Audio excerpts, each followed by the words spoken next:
Assalamualaikum warahmatullahi wabarakatuh.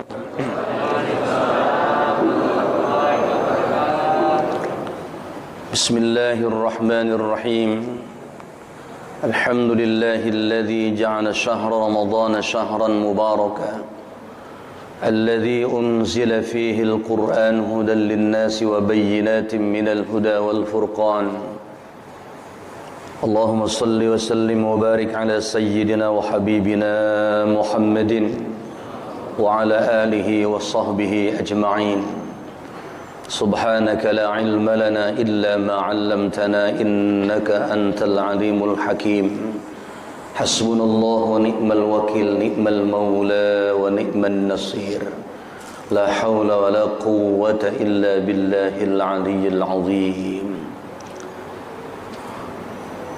Ma'asyiral muslimin jamaah subuh Masjid As-Salam yang berbahagia dan mudah-mudahan selalu dirahmati Allah Subhanahu wa taala.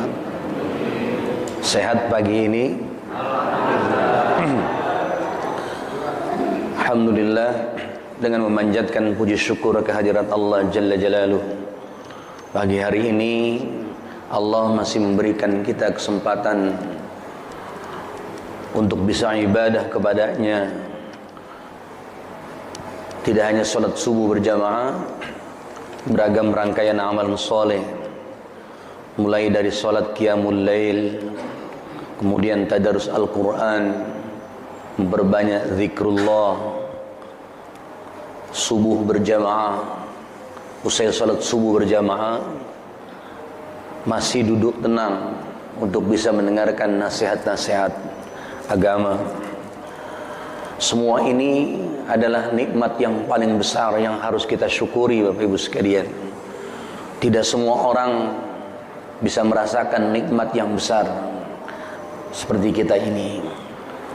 Berapa banyak di antara saudara-saudara kita yang mungkin pagi hari ini usai makan sahur tidak lantas ke masjid, tapi mungkin sholatnya di rumah. Padahal keutamaan dan fadilah orang-orang yang melangkahkan kaki ke masjid, Rasulullah sallallahu alaihi wasallam menggambarkan kepada kita umatnya, basyiril masya'ina fi dzulami aw fi ramdai bin nurit tami yaumal qiyamah. Kata Nabi, basyiril masya'in, berikan kabar gembira kepada orang-orang yang melangkahkan kaki menuju masjid, baik di kegelapan malam ataupun pada saat kondisi panas terik. Orang ini tetap melangkahkan kaki ke masjid, tidak lain karena memang cinta akan sunnah nabinya, cinta akan ajaran nabinya. Maka berikan kabar gembira kepada orang-orang yang suka melangkahkan kaki itu ke masjid. Dengan apa? Cahaya yang sempurna nanti pada hari kiamat. Bapak Ibu silakan buka dalam kitab Riyadhus Shalihin tentang fadilah al-masyu ilal masjid, yakni tentang keutamaan melangkah menuju masjid. Kemudian subuhnya berjamaah. Ada dua sholat yang orang-orang munafik berat untuk melakukannya. Asqalus sholati alal munafiqin sholatul isya'i was subhi. Dua sholat yang orang-orang munafik itu berat mengerjakan atau melakukannya, yaitu sholat isya dan sholat subuh berjamaah. Tandai atau garis bawahi, yakni isya dan subuh yang dilakukan secara berjamaah. Ya, mungkin banyak saudara kita sholat, tapi yang jadi persoalan berjamaahnya. Di mana dia? Karena itu dua sholat ini begitu berat, Bapak Ibu sekalian, yakni isya dan subuh. Rata-rata orang mau ke masjid untuk melakukan jamaah sholat itu hanya sebatas sholat maghrib. Betul ya? Hanya maghrib. Begitu usai maghrib dia pulang. Padahal masih banyak tuh keutamaan yang ditawarkan oleh Nabi siogianya habis isya itu, habis maghrib itu jangan pulang, tungguin deh tuh sampai datang waktu isya, lakukan secara berjamaah. Memang berat dan rahmati Allah. Dalam hadis yang diriwayatkan ya oleh Imam Muslim, an Ibnu Mas'ud radhiyallahu anhu, yang diriwayatkan dari Ibnu Mas'ud radhiyallahu anhu, beliau berkata, man sarrahu ayyalqallaha ta'ala godan musliman, siapa saja orangnya yang kepengen besok pada hari kiamat, bukan sekarang, pada hari kiamat, melihat dan berjumpa dengan Allah, berjumpa dan langsung melihat Allah, dan juga musliman, diakui keislamannya, falyuhafiz ala haula'is salawat haitsu yunada bihin, hendaknya orang itu menjaga salat yang 5 waktu yang dikomandangkan azan, tentunya dari masjid-masjid yang dia dengar yang diserukan azan itu, dia jaga salat yang 5 waktu itu, artinya berjamaah.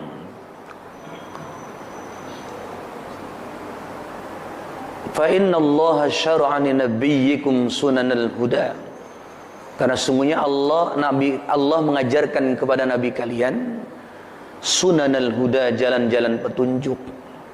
Wa innahunna min sunanil huda, dan sungguh salat yang 5 waktu yang dikerjakan dengan berjamaah itu merupakan jalan-jalan petunjuk. Di masa Nabi, Bapak Saudara sekalian, wa ma yatakhallafu anha illa munafiqun ma'lumun nifaq, tak seorang pun yang berani menentang saya sholat di rumah saja, tidak ada. Yang betul-betul beriman kepada Nabi akan ajarannya, tidak ada yang berani tawar menawar, ya Rasulullah saya di rumah saja, tidak ada. Sami'na wa ta'na, sam'an wa ta'atan, kami dengar, kami taat apa yang diajarkan Nabi. Kalau orang beriman di masa Nabi begitu. Ya. Wa ma yatakhallafu anha illa munafiqun ma'lumun nifaq, tak seorang pun yang berani menentang kecuali orang-orang yang terang-terang munafik. Jadi diklaim yang sholatnya di rumah itu, diklaim saat itu termasuk golongan orang-orang munafik, Bapak Saudara sekalian. Ya. Kita bersyukur pagi hari ini Allah bimbing langkah kita untuk bisa berada di masjid. Sampai di masjid pula diumumkan lagi oleh Nabi. Masih banyak keutamaan yang didapat oleh orang-orang yang suka ke masjid. Apa itu? Lau ya'lamun nasu ma fin nidai, sekiranya manusia tahu keutamaan azan. Jadi kita disuruh berlomba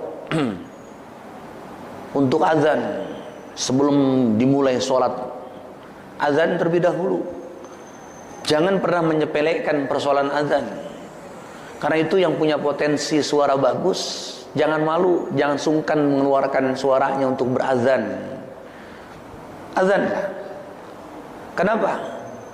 Nabi bilang tuh, lau ya'lamun nasu ma fin nidai, sekiranya manusia tahu keutamaan azan, ya, itu dahsyat. Al muadzinun atwalun nasi a'naqan yaumal qiyamah, orang-orang yang suka azan di dunia ini adalah orang yang paling panjang lehernya nanti di hari kiamat. Artinya panjang leher itu saking banyaknya mereka melihat akan rahmat Allah Jalla Jalaluhu di hari mahsyar nanti, hadirin. Jangan selalu masjid itu azan aki-aki terus. Yang muda tampil azan begitu, suaranya masih bening, napasnya masih panjang, kan begitu. Iya. Enggak tahu kalau di Masjid As-Salam nih yang azan siapa Ustaz? Aki-aki. Iya, kalau ukuran aki-aki di sini itu usia berapa aki-aki? 70 ya. Kalau 50 60 belum aki-aki ya. Nah, belum berarti. Terus bagaimana dengan usia 30 ke bawah itu? Ya. Akhirnya berlomba azan tuh. Ya, luar biasa. Wasaffil awwali, dan juga sekiranya manusia tahu keutamaan mengisi sop-sop terdepan, ya, thumma lam yajidu illa ayyastahimu alaihi lastahimu alaihi, kemudian untuk bisa mendapatkan keutamaan azan mengisi sop-sop terdepan mesti diadakan sayembara, lastahimu alaihi, niscaya mereka mau diadakan sayembara.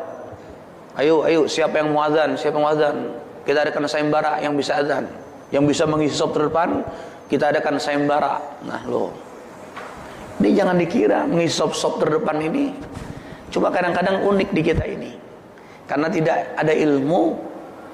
Akhirnya apa yang keluar dari mulut kita? Udah Abdul begitu. Kalau urusan ibadah itu jangan suka menyerahkan ke orang lain, hadirin. Lain halnya kalau yang persis di belakang imam, ya. Kalau yang persis di belakang imam haruslah orang yang lebih alim, mengantisipasi kalau imam ini batal. Umpamanya namanya manusia, ya, begitu dia sedang imam, setelah baca Fatihah tiba-tiba batal, entah itu kentut ataupun tidak bisa melanjutkan bacaan karena suara dan sebagainya, maka yang belakang ini imamnya mundur, kemudian yang belakang naibul imam namanya maju untuk menggantikan imam.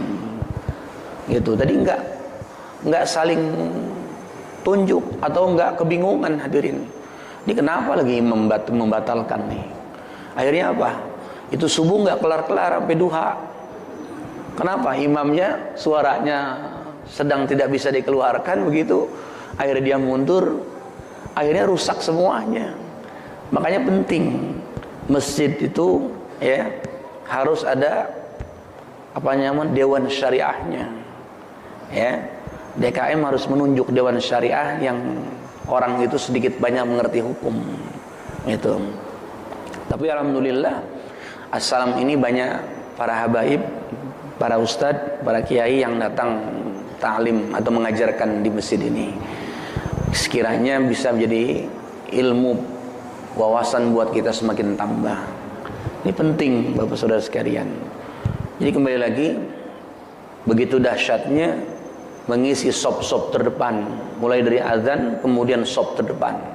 Kalau kiri kanan nih berlomba tuh, jangan sampai kita serahkan ke orang lain, kita sendiri yang tampil. Makanya bagi kaum laki-laki, jangan udah qomat nungguin udah qomat baru dia wudu kayak orang sono. Oh sini ya, oh gitu. Jadi udah qomat baru dia wudu gitu ya. Itu rugi sekali. Makanya Nabi juga mengumumkan, udahan sholat yang berjamaah itu ganjarannya lebih bagus dari sholat sendirian. Sholatul jamaah khairum min sholatil fadhi bi 27 darajah. Sholat sendiri satu, sholat berjamaah 27 kali lipat. Ya, makanya ibu-ibu kasih tahu suaminya, papa, papi, ayang beb, tidak ada tempat buatmu untuk sholat di rumah kecuali sholat sunnah. Sholat fardu, sholatlah papi di Masjid As-Salam. Gitu. Jadi jangan dibiarkan suaminya, sayang suami, sayang anak, semuanya nggak ada yang dihimbau untuk mau sholat berjamaah di masjid. Wah, rugi sekali itu.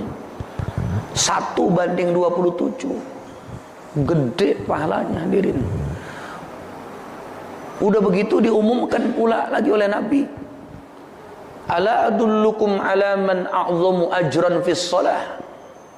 Hei, maukah kutunjukkan kepada kalian siapa orang yang paling gede pahalanya? Udah gede ditunjukkan lagi siapa yang paling gede lagi pahalanya dalam salat berjamaah itu. Qalu bala ya Rasulullah. Para sahabat menjawab, tentu ya Rasulullah. Siapa dia? Ab'aduhum mamshan, yaitu orang yang rumahnya jauh tapi tetap dia melangkahkan kaki menuju masjid guna sholat berjamaah. Ada di antara bapak sekalian yang paling jauh rumahnya dari sini, dari masjid? Ada enggak? Nah itu, dia mau tetap sholat berjamaah. Itulah a'zamu ajran fis shalah, yang paling gede pahalanya dalam sholat berjamaah, gitu ya. Makin jauh makin sip. Kenapa? Ihdaha tahuddu khati'ah wa ihdaha tarfa'u darajah. Kata Nabi, tuh, pantas kalau orang yang semakin jauh rumahnya menuju masjid tetap dia berjamaah. Pantas. Sebelah langkahnya menghapuskan dosa, sebelah lagi meninggikan derajat, dihapuskan dosa, diangkat derajat, dihapuskan dosa, diangkat derajat. Lah semakin jauh semakin sip dia tuh. Dihapuskan dosa-dosanya, dirontokkan kesalahannya, dan ditinggikan derajatnya oleh Allah Subhanahu wa taala. Amin apa? Ya Rabbal alamin. Ini lagi didoain, bukan lagi diam hadirin. Makin sip, beruntung ya, beruntung banget. Kemudian kalau ke masjid ada etikanya. Kalau mau ke masjid ada etikanya. Bedakan Anda mau berangkat kondangan dengan menuju masjid ataupun menuju tempat-tempat lain. Bedakan seragamnya. Khudhu zinatakum inda kulli masjid. Ambil perhiasanmu. Ambil perhiasanmu artinya pakaian yang terbaik. Kata-kata khudhu ini sebenarnya pakaian. Pakailah perhiasanmu yang terbaik, bajumu yang paling bagus, artinya baju takwa, pakaian takwa. Ya. Jangan kayak orang sana, Pak. Mau sholat berjamaah asal jadi aja, kaos oblong. Udah gitu ada bacaannya lagi. Apa bacaannya? 3 periode. Aduh, rusak dah dirin. Ya. Yang lebih lucu lagi ada dirin. Ambil kaos ada bacaannya begitu. Iya. Apa? Marlboro. Masa mau sholat ada bacaan Marlboro di belakangnya, gitu kan? Jadi semua orang baca tuh. Itu udah rusak tuh. Pakai pakaian yang terbaik, pakaian sunnah. Beda nilai. Kalau guru saya nih, kalau sholat berjamaah, ya Bu, kasih tahu nanti suaminya, anak lakinya. Kalau ada sholat berjamaah, orang pakai kaos oblong, nyelonong dia pengen di sop terdepan pula, disuruh mundur, kamu belakang. Yang pakai pakaian gamis, pakai pakaian bagus, pakaian takwa, Bapak maju Pak, depan sini Pak, begitu. Yang pakai kaos disuruh minggir, suruh ke belakang, sop berikutnya. Sampai kayak gitu guru mengajarkan Pak, mendidik kami supaya menghormati orang-orang yang ada di sop-sop terdepan begitu. Ya, ambil pakaian terbaik, pakaian takwa tentunya. Ya. Jadi nggak usah malu. Nanti saya dibilang ustadz, bukan. Ustadznya aja kadang-kadang pakai kaos kok sholatnya Pak. Ustadz sana. Jadi inilah ilmu, menghargai ilmu itu penting sekali setiap kita. Pakai pakaian terbaik. Ya, ketika menghadap Allah Subhanahu wa taala. Iya. Bapak sudah sekalian dirahmati Allah, tanpa terasa hari ini kita menginjak hari yang ke-15 di bulan suci Ramadan tahun ini, 1443 Hijriah. menunjukkan begitu cepatnya waktu terus bergulir dari hadapan kita.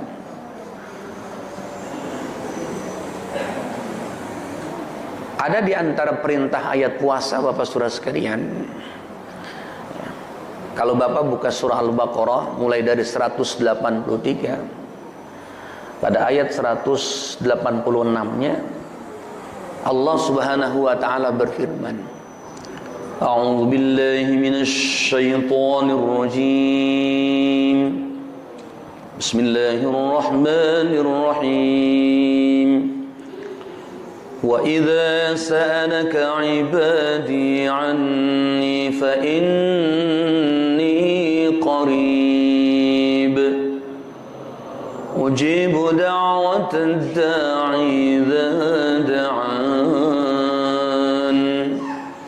falyastajibu li wal yu'minu bi la'allahum yarshudun. Wa idza sa'alaka ibadi, kata Allah, apabila hamba-hambaku bertanya kepadamu Muhammad, anni, tentang aku, fa inni qarib. Kalau dalam tafsir itu ada kata qul yang dibuang. Qul, katakan olehmu, fa inni qarib, sungguh aku itu dekat. Allah menyatakan, Pak, dekatnya Allah terhadap hamba-hambanya. Nahnu aqrabu ilaihi min hablil warid. Kami lebih dekat kepada hamba-hambaku daripada urat nadi yang menempel, dibanding urat nadi yang menempel di leher manusia itu. Kita manusia punya urat nadi kan? Allah lebih dekat daripada urat nadi yang menempel di leher kita manusia ini. Saking dekatnya Allah. Fa inni qarib ujibu da'watad da'i. Allah menjamin, aku akan ijabah, aku akan penuhi apabila orang yang berdoa, orang yang minta kepadaku. Apabila hambaku itu minta kepadaku, berdoa kepadaku. Cuman dalam ayat ini Allah ngasih solusi ini, kalau pengen doa kita diijabah oleh Allah. Saya rasa siapapun orangnya, punya hajat, punya urusan, yang kepengen hajat dan urusannya itu dikabul oleh Allah. Betul ya, Bu? Iya. Setiap kita punya urusan, setiap kita punya kemauan, keinginan, dan kepengen doa-doa dan keinginan kita diijabah oleh Allah. Dua hal yang harus perhatikan oleh kita. Falyastajibuli, hendaklah mereka memenuhi segala perintahku, menunaikan segala perintahku. Satu, apa yang diperintahkan Allah, segala yang diwajibkan Allah jangan pernah dilalaikan. Wal yu'minu bi, yang kedua adalah sungguh-sungguh beriman. Jadi kalau ketika Quran bicara tentang keimanan, maka yang dibicarakan adalah iman yang sungguh-sungguh, hadirin. Banyak orang kalau kita jumpai di jalan, Bang, abang beriman? Pasti jawabannya beriman. Tapi melaksanakan perintah Allah sungguh-sungguh tidak? Belum tentu, hadirin. Maka ada satu hadis dan Nabi SAW meriwayatkan dari Abi Hurairah, rawahul Bukhari, agama qalan Nabi. Hadis ini hadis qudsi, Bapak. Ya, ini kabar gembira sebetulnya. Nabi SAW bersabda, Allah berfirman, mazala abdi. Kalimat mazala itu artinya, kalau di bahasa Indonesia kan senantiasa, menunjukkan konsistensi, istiqomahnya seorang hamba.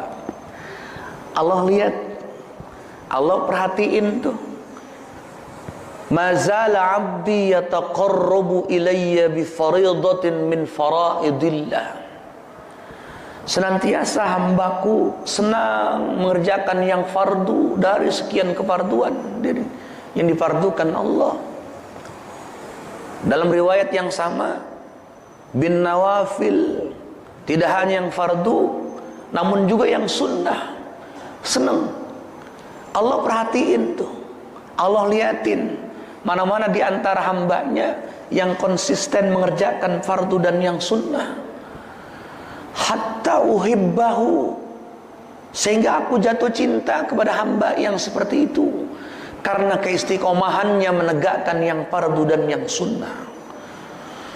Maka kalau Allah sudah mencintai hambanya karena konsistennya menjalankan yang fardu ataupun yang disunnahkan, kuntu sam'ahu alladhi yasma'u bih. Dengarkan, aku bersedia menjadi pendengarannya yang dengannya dia mendengar. Wa basarahu alladhi yubsiru bih. Aku bersedia menjadi matanya yang dengannya dia memandang. Wa lisanahu allati yantiqu biha. Aku pun bersedia menjadi lisannya yang dengannya dia bicara. Tangannya yang dia pergunakan untuk menggenggam, kakinya yang dia pergunakan untuk melangkah, bahkan hatinya yang dia pergunakan untuk berpikir. Panca inderanya dibimbing, Bu. Orang-orang yang selalu menegakkan yang fardu dan yang sunnah secara konsisten. Memang berat, Pak. Karena itu adanya Ramadan ini sebuah madrasah sebetulnya, pembelajaran buat kita. Kalau kita saat ini terpacu mau ke masjid karena kita tahu ganjaran yang dijanjikan Allah dan Rasulnya dahsyat, kita mau ke masjid. Siogianya di bulan lainnya pun harus konsisten, Bapak Saudara sekalian, menunjukkan suksesnya seorang dalam sebuah institusi atau sebuah sekolah, kampuskah, madrasahkah. Dia buktikan ketika di luar madrasahnya itu, seorang siswa yang sukses bukan hanya mendapatkan ranking kelas pada saat dia duduk di bangku sekolah, tapi baru dikatakan sukses seorang siswa itu dari sebuah perguruan atau institusi atau lembaga pendidikan ketika dia sudah bisa berkiprah di masyarakatnya. Itu sukses namanya. Bukan pula dia sebatas dapat kerjaan, namun dia tidak berkiprah di tengah masyarakatnya. Bukan itu, hadirin. Apa artinya sekolah tinggi? Begitu dia selesai sekolah cuma untuk cari kerja, dapat gaji, kemudian kawin, bisa menafkahi anak istrinya, belum sukses. Pesan guru-guru saya, Pak, santri yang sukses bukan pada saat kau dapat ranking kelas di sekolahmu, tapi suksesmu kau buktikan ketika kau sudah keluar dari pesantren. Kau amalkan ilmu yang kau dapat dari guru-gurumu, sekalipun cuma mengajarkan baca Al-Quran kepada masyarakat. Itu lebih utama. Baru itu orang sukses. Bapak Saudara sekalian, sama. Ramadan ini laksana sebuah madrasah.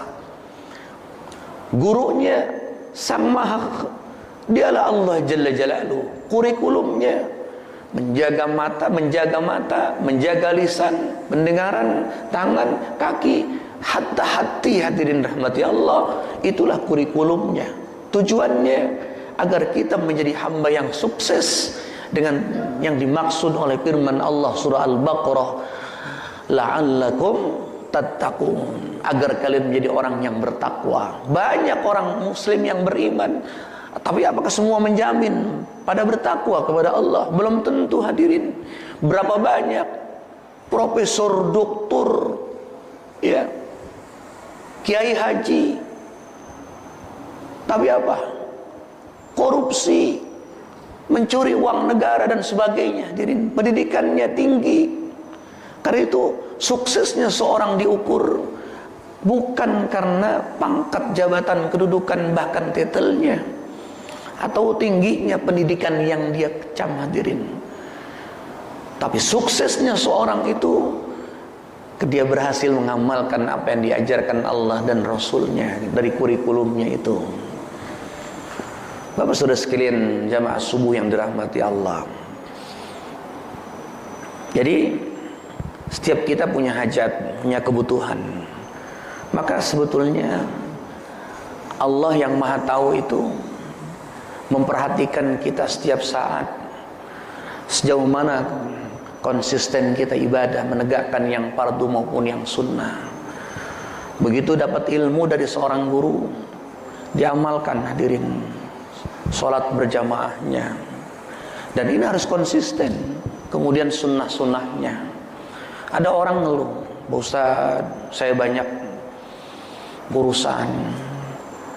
Ada yang sempat ngadu ke saya, Pak Ustaz, anak saya belum dapat jodoh. Belum dapat jodoh ngadu ke Ustaz. Terus maksudnya apa, Bu? Iya. Ada lagi, Pak Ustaz, rumah saya bocor. Sampai bocor ngadu ke Ustaz.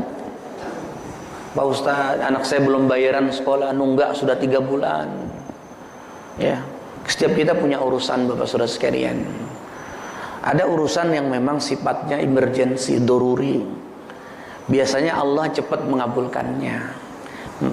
Kebutuhan pangan, ya, makan, minum, pendidikan anak, biasanya cepat tuh.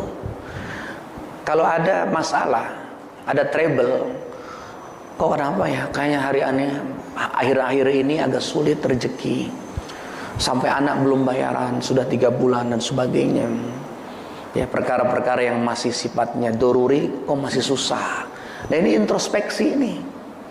Penyebab terhalangnya doanya seseorang itu satu, apa itu? Karena adanya dosa-dosa kita. Ya, Bu, karena banyaknya dosa menjadi penghalang lancarnya pintu rezeki. Ya. Ada yang memang sifatnya keinginan. Bedakan. Ada kebutuhan yang sifatnya doruri, ada yang sifatnya bukan doruri. Keinginan tuh. Pengen punya mobil baru, pengen punya rumah yang gede, pengen punya harta yang berlimpah. Betul kan? Nah, itu keinginan-keinginan tuh. Nah, tapi yang sifatnya doruri itu pasti itu Allah akan menurunkan segera rezekinya. Syaratnya jalin terus ketakwaan kepada Allah, jangan putus hadirin. Maka itu resep pagi hari ini yang saya menawarkan kepada Bapak Saudara sekalian, resep yang terbaik. Apa itu? Perbanyak istighfar. Perbanyak istighfar. Sikirin dulu amalan lainnya hadirin. Istighfar ini ngundang rezeki. Kalau saya paparkan di dalilnya cukup banyak nih hadirin. Tapi bukan saatnya. Di lain waktu dan kesempatan kita sambung kembali. Allah Subhanahu wa taala menjelaskan itu dalam banyak ayatnya. Salah satu saja surat Nuh. Faqul tastaghfiru rabbakum innahu kana ghaffara. Ketika Nabi Nuh berkata kepada kaumnya, "Istaghfiru rabbakum." Hei umatku, mintalah ampun kepada Tuhan kalian. Allah itu Maha Ghaffar. Ghaffar itu sighah mubalaghah. Allah itu Maha dahsyat ampunannya. Allah akan berikan ampunan kepada siapa saja yang pengen minta ampunannya. Segede apapun dosa seorang hamba, selama dia minta ampun pasti diampuni hadirin. Maka siapa saja yang senang istighfar minta ampun kepada Allah, yursilis samaa 'alaikum midrara. Satu, Allah akan kirimkan hujan deras dari langit. Apa yang dimaksud midrar dalam ayat ini, hadirin? Para mufassir menjelaskan, yang dimaksud kalimat midrar, Allah akan turunkan hujan deras midrar, yakni rezeki yang luas hadirin. Siapa saja yang senang beristighfar, entah dia habis sholat, entah dia sedang duduk, berbaring, berjalan, baik berkendara ataupun jalan kaki, astaghfirullah, astaghfirullah, astaghfirullah, atau tambahin astaghfirullah wa atubu ilaih, tambahin lagi astaghfirullahaladzim wa atubu ilaih. Ada lagi yang lebih dahsyat, astaghfirullahaladzim alladzi la ilaha illa huwal hayyul qayyum wa atubu ilaih. Itu kalau saya paparkan panjang sekali dalilnya, apa? Banyak sekali tentang keutamaan istighfar. Kalau orang yang suka baca astaghfirullahaladzim alladzi la ilaha illa huwal hayyul qayyum wa atubu, Sampai janji Nabi apa? Allah ampunin dosanya sekalipun semisal orang yang lari dari medan perang, Pak. Emang gede Pak Ustaz dosanya kalau orang kabur dari medan perang? Gede dosanya, hadirin. Kan 3 dosa besar nih. Pertama asyirku billah, yang kedua uququl walidain, yang ketiga al-firaru minaz zahfi, kata Nabi. Termasuk 3 dosa besar. 1, syirik kepada Allah. Yang kedua, durhaka sama orang tua. Yang ketiga, lari dari medan tempur.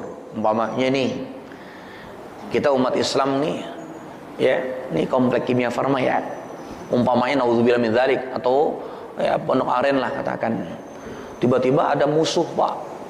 Habis semua umat Islam ini dibantai sama musuh. Kira-kira kita lawan apa diem tuh? Saya tanya nih, kira-kira kalau kita dibantai umat Islam, kita lawan apa diem? Dilawan. Umpamanya kita susun perang nih ya. Umpamanya ini mah, ini kan viral nih, masuk YouTube ya kan. Wah, ini ustadz radikal nih, biarin aja.